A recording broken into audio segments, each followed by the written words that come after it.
आज सकाल सकाल आम घर को आसी नानी माने मो नणंद मामा पाई एते सारा जिनिस आनी से देखिकी बहुत खुशी होची। जेतु नानी ही आसीथिले तो तांको पाई स्पेशल पोई रायता सुका दे करिथिले। टिके अभिमान टिके स्नेह आ ढेर सारा मजा मस्ती। एहा तो हेउची आम नणंद भाउजंको पवित्र संपर्क।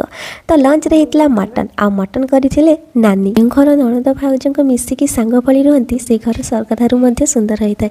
जेमिति कि आम नणंद भाउजंको जड़ी नणंद एते भलो जे आपण मानको मु कहि जते कहले भी कम हवा।